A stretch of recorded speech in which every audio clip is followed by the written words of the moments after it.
বাংলাদেশ বিগত 16টি বছর জুলুম নির্যাতন নিষ্পেষণ, এত বছর 50 বছর 60 এই এত বছর বাংলাদেশ স্বাধীন হওয়ার পর থেকে আমরা ওলামায়ে কেরাম মন খুলে কথা বলতে পারিনি, কোরআনের যেই রাজ আমরা দেখতে পারিনি। কিন্তু এখন এমন একটা অবস্থান তৈরি হয়েছে যে মনে হচ্ছে যেন ওলামায়ে কেরামদের পিছনে মানুষগুলি হ্যামিলিনের বাঁশিওয়ালার মতো ছুটেছে। ঠিক কিনা? আমিরে জামাত, শায়েখে চরমনাই যেখানেই যাচ্ছে মানুষগুলি তাদের ভুল বুঝতে পেরে এখন তাদের অনুসরণ অনুকরণে লিপ্ত হয়েছে। ঠিক কিনা? এই রাষ্ট্র গঠন করার জন্য একদল যোগ্য মানুষের দরকার আছে না নাই? যদি যোগ্যতার প্রয়োজন না হতো তাইলে আমার হাবিবকে স্বয়ং আল্লাহ রাব্বুল আলামিন ট্রেনিং দেওয়ার জন্য, টিএস করার জন্য আর সাজিমে নিতেন না। জামাত ইসলামের ভাইরা ভালো বুঝবেন, ট্রেনিং, টিএস, টিসি এগুলো বুঝবেন না? 3 দিন ব্যাপী, 1 দিন ব্যাপী, 2 দিন ব্যাপী। স্যার খুব ভালো ব্যাখ্যা করতে পারে। টিএস হয়, টিসি হয়, কি হয় জানেন? বসে বসে কোরআন হাদিসের তালিম দিয়ে দিয়ে সাহাবায়ে কেরামদের জীবনে শুনিয়ে শুনিয়ে বলে বলে তাদেরকে বিভিন্ন স্বৈরাচারের পতন এবং তার থেকে উত্তোলনের কারণ বলে বলে তাদেরকে এমনভাবে জনপ্রতিনিধি তৈরি করা হয়, এমন জনগণ তৈরি করা হয়, জনসম্পদে রূপান্তরিত করা হয়। তারা যখন যে কথা বলে, সমাজে যা বলে, সমাজের মানুষগুলি সেগুলি মেনে নেয়। বলুন সুবহানাল্লাহ। কারণ হচ্ছে কোরআনের হিস্ট্রি শুনলে, এই মেরাজের হিস্ট্রি শুনলে, সাহাবায়ে কেরাম রাদিয়াল্লাহু তাআলা আনহুদের জীবনী শুনলে পরে মানুষের ঈমান উজ্জীবিত হয়। ঠিক কিনা? এই জন্যই তো আল্লাহর রাসূলকে আরশে আজিমে নিয়ে জাহান্নামের তীব্রতা শোনানো হয়েছে, জান্নাতের নিয়ামত ঘুরে ঘুরে দেখানো হয়েছে। এরপরে সূরা বনী ইসরাঈলের 22 নম্বর আয়াত থেকে 44 নম্বর আয়াত পর্যন্ত আল্লাহ রাব্বুল আলামিন আল্লাহর হাবিবকে একে একে ধরে ধরে বর্ণনা করে দিয়েছেন। ওগো হাবিব, প্রথম আয়াতে 22 নম্বর আয়াতে আল্লাহ তাআলা বলছেন, ওয়াকাদা রাব্বুকা আল্লা তা'বুদু ইল্লা ইয়াহু ওয়া বিল ওয়ালিদাইনি ইহসানা। ও হাবিব, তোমার মানুষদেরকে গিয়ে বলে দাও তারা যেন তাদের পিতামাতার সাথে যেন খারাপ আচরণ না করে। বলুন সুবহানাল্লাহ। যেই সমাজে মাকে মর্যাদা দিত না, বাবাকে মর্যাদা দিত না, ভাই ভাইকে ভালোবাসতো না, ভাই ভাইকে হত্যা করত, ভাইয়ের ভাই মরে গিয়েছে ভাইয়ের সন্তানকে পর্যন্ত মর্যাদা দেয় না, তার হকটুকু বুঝিয়ে দেয় না, নিজের মেয়েকে জীবন্ত কবর দিত, খাদ্যাভাবে যেই সমাজে সন্তানদেরকে হত্যা করত, এরপরে রিজিকের ভয়ে নিজের সন্তানকে হত্যা করত। এরকম ভাবে মায়ের মর্যাদা ছিল না, বাবার মর্যাদা ছিল না, ভাই ভাইকে হত্যা করত। এরপরে আবার সন্তানদেরকে রিজিকের ভয়ে হত্যা করে দিত। এরকম ভাবে এতিমদের মাল ভক্ষণ করত। অসংখ্য অগণিত ক্ষমতার লোভে মানুষকে হত্যা করত, ক্ষমতার লোভে আল্লাহর সাথে শিরিক করত, ক্ষমতার জন্য মুনাফিকি করত, ক্ষমতার জন্য তারা রাসূলকে পর্যন্ত ভুলে গিয়েছিল। এই সকল বিষয়ে রিমাইন্ডার দেওয়ার জন্য, এই সকল বিষয়ে থেকে মানুষকে ফিরিয়ে আনার জন্য 22 নম্বর আয়াত থেকে শুরু করে 44 নম্বর আয়াত পর্যন্ত অসংখ্য অগণিত ত্রুটি বিচ্যুতি ভুল ভ্রান্তি যেটা ওই সমাজে তদানীন্তন সমাজের মানুষের মধ্যে চলতো, সেই বিষয়গুলির থেকে পরিত্রাণের উপায় আল্লাহ রাব্বুল আলামিন তার হাবিবকে দেখিয়ে দিয়েছেন। কারণ আর কিছুদিন পরেই নবী নিজে একটা মডেল রাষ্ট্র গঠন করবেন। তার নাম কি? চিল্লায় বলেন মদিনা। তার নাম হচ্ছে মদিনা। এমন একটি রাষ্ট্র গঠন করবেন, নিজের সমাজের মানুষ তাকে রাতের আধারে তাড়িয়ে দিবে। সুন্দর একটা পৃথিবী গড়তে হলে সুন্দর মনের সুন্দর মানুষ চাই। আবার বলেন, সুন্দর একটা পৃথিবী গড়তে হলে সুন্দর মনের সুন্দর মানুষ চাই, যাদের মধ্যে থাকবে না কোনো বংশীয় আত্মগরিমা, থাকবে না কোনো স্থানীয় আত্মগরিমা, থাকবে না কোনো কালো ধলা সাদা কালো সাদার কোনো ভেদ বিচার। এরকম একটি মানুষ যখন, এরকম একটি সমাজ যখন পরিণত হবে, তখন সেই রাষ্ট্র কোরআন দিয়ে তৈরি করা সম্ভব, ঠিক কিনা? প্রিয় ভাইয়েরা, আজকে বাংলাদেশ ইসলামী হুকুমত কায়েম হতে চলেছে, তো সেজন্য এমন কিছু নরসার্দুল, এমন কিছু যোগ্য মানুষের দরকার, যারা ধর্ম, বর্ণ, গোত্র, বংশ, পাড়া, মহল্লা, কেন্দ্র, মফস্বল কোনো কিছু বিচার করবে না।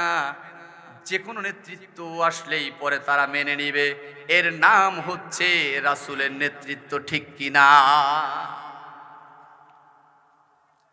তাই যদি না হতো, জাতির পিতা ইব্রাহিম আলাইহিস সালাম থেকে শুরু করে সকল নবীদেরকে নিয়ে আল্লাহ রাব্বুল আলামিনের হাবিব বাইতুল মুকাদ্দাসে ইমামতি করলেন, কেউ কিন্তু বললেন না, ও মুহাম্মদ, তোমার বাবা নাই, তোমার মা নাই, তুমি শেষ নবী, তুমি জুনিয়র নবী, তুমি ছোট্ট নবী, বলতে পারতেন না? কোনো বৈষম্য তারা দেখালেন না। বৈষম্য তারা না দেখিয়ে সঙ্গে সঙ্গে আনুগত্যের শির অবনত করে 2 রাকাত নামাজ পড়ে তারা সাক্ষ্য দিলেন, জাতির লোকেরা, জাতির মানুষ, পৃথিবীর মানুষ, তোমরা সাক্ষী থাকো, মুহাম্মাদুর রাসূলুল্লাহ শেষ নবী। তাতে কি হয়েছে? আমরা সকল নবী তার পিছনে ইমামতি মুক্তাদির মতো নামাজ আদায় করে সাক্ষ্য দিচ্ছি। নেতৃত্ব দেওয়ার জন্য জুনিয়র আর সিনিয়র, বয়স্ক আর কম বয়সী এমন দেখার কোনো সুযোগ নাই। আল্লাহর পক্ষ থেকে যেই নির্দেশনা আসবে, যেই নেতৃত্ব আসবে, তোমরা সেই নেতৃত্বকে যদি মেনে নিতে পারো, তোমরাই হবে সফল কাম। আর যদি তোমরা সেটাকে মেনে নিতে না পারো, তোমাদের ঠিকানা হয়ে যাবে আব্দুল্লাহ ইবনে উবাইয়ের মতো, তোমাদের ঠিকানা হয়ে যাবে ইয়েমেনের বাদশার মতো। কারণ ইয়েমেনের বাদশা চেয়েছিল, তেমন কিছু চায় নাই, শুধুমাত্র চেয়েছিল বাইতুল্লাহ যেখানে আছে ওখানে থাকবে না, আমরা একটু ব্যবসায়ী লাভবান হওয়ার জন্য মানুষ যেভাবে তাওয়াফ করছে তেমনই করবে, আমরা এই বাইতুল্লাহটাকে ভেঙে আমরা ইয়েমেনে নিয়ে যাব, মানুষ আমাদের ইয়েমেনে গিয়ে সফর করবে, আমরা ব্যবসায়ী লাভবান হব। কিন্তু আল্লাহর সিদ্ধান্ত হচ্ছে, বেটা, পৃথিবীর মানচিত্রের একেবারে মূল কেন্দ্রবিন্দু হচ্ছে বাইতুল্লাহ। এই বাইতুল্লাহকে এখান থেকে সরানোর কোনো শক্তি তোর মতো, এরপরে তোর মতো সেই ইয়েমেনের বাদশার হতে পারে না, পারবিও না। কারণ আমি এই যে ম্যাপ তৈরি করেছি, এই বাইতুল্লাহ থেকে শুরু করে আসমান, সপ্তম আসমান পর্যন্ত, এখান থেকে সরাসরি উপরে হচ্ছে বাইতুল মামুর। তো তুই বেটা কি করে লোভে পড়ে তোর নিজের অবস্থানকে ঠিক রাখার জন্য, নিজের পাড়াকে ঠিক রাখার জন্য, নিজের মহল্লাকে, নিজের দেশকে নিয়ে ঠিক রাখার জন্য তুমি কি করে এই বাইতুল্লাহকে ভাঙতে আসো? আসার পরে যা হওয়ার, আলাম তারা কাইফা ফাআলা রাব্বুকা বিআসহাবিল ফিল।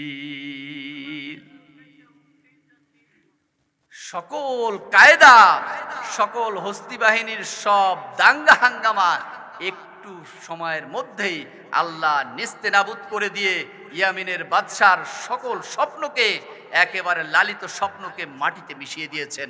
বলুন সুবহানাল্লাহ। এজন্য আল্লাহর সিদ্ধান্তের বাহিরে সিদ্ধান্ত নিতে হয় না, মাথা পেতে নিতে হয়, আনুগত্যের শির অবনত করতে হয়। মুসলমান আমরা পারবো তো ইনশাআল্লাহ। আল্লাহর নবী, বিশ্ব নবী বলেছেন, ও সাহাবায়ে কেরাম, তোমরা জেনে রাখো, আমার সাহাবীদের মধ্যে অসংখ্য সাহাবী রয়েছে, তাদের মধ্যে আমার বদরি কাফেলার সাহাবী যারা, তাদের মর্যাদা বেশি দিবে। আমার স্ত্রীদের মধ্যে আমার খাদিজাকে তোমরা একটু মর্যাদার চোখে দেখবে। কারণ পৃথিবীর যখন কোনো শক্তি আমার কাছে ছিল না, কোনো মানুষ যখন আমার কাছে ছিল না, তখন এই খাদিজাই আমার সাথে ছিল, এই সাহাবায়ে কেরাম আমার বদরের কাফেলার সাথে ছিল। তোমাদের সকল সাহাবীদের মধ্যে সবচাইতে বেশি মর্যাদার সাহাবী হচ্ছে বদরের সাহাবী, ঠিক কিনা? আমার যেই সকল যুবক ভাইয়েরা ও যুবকেরা, তোমরা বিগত 5 বছর যারা এই তাফসীর মাহফিল বাস্তবায়ন করার জন্য কাজ করেছিলে, তোমাদের মর্যাদা এই সময়ের অসংখ্য যুবকদের মর্যাদার চাইতে অনেক বেশি। এখন অনেক যুবক কি করে জানেন? আমাদের হেড স্যার মাসুম ভাইয়ের বাবা বলতেন, এক ছেলে রাগ করছে, মায়ের পরে রাগ করে ভাত খায় না, এরপরে কিছুক্ষণ পরে বেচারার তো ক্ষুধা লেগেছে, মাটিতে লিখছে, আর একবার সাদি লেখাই লিখে বানান করতেছে, সরে আর র ক আরেক, সরে আর আর ই ক এক বেকার বার আর একবার সাদি লেখাই লেখে বানান করে করে পড়তেছে, মাকে শুনাইয়া। ছোট্ট মানুষ মাকে শুনিয়ে বানান করে পড়ছে। মা তো বুঝে ফেলেছে কলিজার টুকরা রাগ করেছে, ওকে এখন সাদা দরকার, একবার সাদলেই ও খেয়ে ফেলবে। বলছে, আসো আব্বু ভাত খেয়ে নাও। সঙ্গে সঙ্গে এসে হাত ধুয়ে ভাত খেয়ে নিয়েছে। ও যুবকেরা, বিগত 5 বছর যারা এই তাফসীর মাহফিল বন্ধ করার জন্য ষড়যন্ত্র করেছ, যারা নির্যাতন নিষ্পেষণের স্টিম রোলার চালিয়েছ, যারা সুরতে সিরাতে বিভিন্ন ভাবে যারা অপকর্ম করেছো, সভাপতির কাছে কান ভারী করেছো, ওই সাইফুল সাহেবের কাছে গিয়ে কান ভারী করেছো, বিভিন্ন মানুষের কাছে কান ভারী করেছো, যারা এখন আমাদের এই যুবকদের কাফেলার সাথে আসতে ভয় পাচ্ছ, লজ্জা পাচ্ছ, তোমরা মনে মনে লিখতে চাচ্ছ আর একবার সাদিলে আসি, তোমাদের লেখার দরকার নাই। ও যুবক, হৃদয়ের সব ভালোবাসা, সব আবেগ, সব বেদনা, সব কষ্টকে উজাড় করে তোমাদেরকে আমরা আলিঙ্গন করতে চাই। ও যুবক, তুমি আমাদের পতাকা তলে চলে আসো, ঠিক কিনা?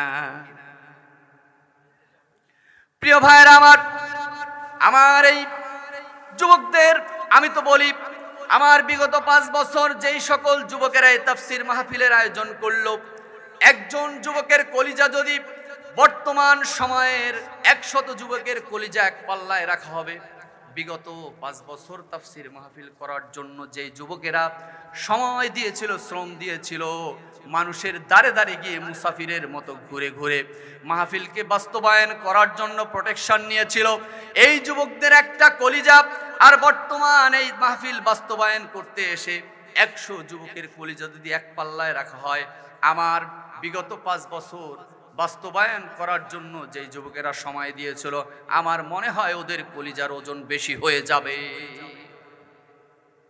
নারে তাকবীর! আমার যুবকেরা কি আসো তোমরা? আমার মাইকের আওয়াজ যত দূরে যাচ্ছে, হয়তো আমার কথাগুলি কারো কাছে অনেক ভালো লাগছে, আবার কারো কাছে একটু কষ্টেরও মনে হচ্ছে, তবে যেটা সত্য সেটা বলছি। বিগত সময়ে 40,000 টাকা লুজার হয়েছে, মাহফিল সব শেষ, মাহফিলটা পণ্ড। ফিরোজের মতো নরশার্দুল তাগড়া যুবক কান্না করে, এটা কি চারটিখানি বিষয়? যে ছেলেটা গানের আসর করত, যে ছেলেটা শর্ট পিসের আয়োজন করত, ক্রিকেট টুর্নামেন্ট করত, শুধুমাত্র বলছিলাম আমার কাছে তুইও টাকা চাস, যদি একটু আমার টাকা দেওয়ার মতো একটা প্ল্যাটফর্ম তৈরি করতে, তাহলে আমি টাকাটা দিলে ভালো হতো না? পরের বছরে বলছে, দাদা মাহফিলের ইন্তেজাম করেছি, সেই সকল যুবকের সেই ইন্তেজাম পণ্ড করে দিয়েছে কিছু ভেষধারী মানুষ, কিছু ভেষধারী বাবা নামক কুলাঙ্গারগুলি, ঠিক কি না? আমরা তাদের প্রতি দোয়া করছি, আয় আল্লাহ এই মানুষগুলিকে ফিরে আসার সুযোগ দাও। আমরা তো এমন কিছু করি নেই যে আমরা কাউকে কষ্ট দিয়েছি। এখন ইয়েমেনের বাদশার জীবনী থেকে শিক্ষা নিতে হবে, ঠিক কিনা? সম্মানিত হাজিরিন, আমি আমার কথাকে আর বেশি দীর্ঘায়িত করব না। আমি এতটুকু বলতে চাচ্ছি, এই সূরা বনী ইসরাইলের 1 নম্বর আয়াত থেকে আমরা শিক্ষা নিতে চাচ্ছি যে আমরা এই বাংলার জমিনকে কোরআনের রাজ দেখতে চাই। কে কে দেখতে চায়? দুহাত তুলে আল্লাহকে দেখিয়ে দেন। নারে তাকবীর, নারে তাকবীর। আল্লাহ তুমি সাক্ষ্য থাকো, যেই সমাজের মানুষগুলি আজকে হাত তুলে সাক্ষ্য দিল, এই সমাজকে তুমি কোরআনের সমাজ হিসেবে কবুল করে নাও।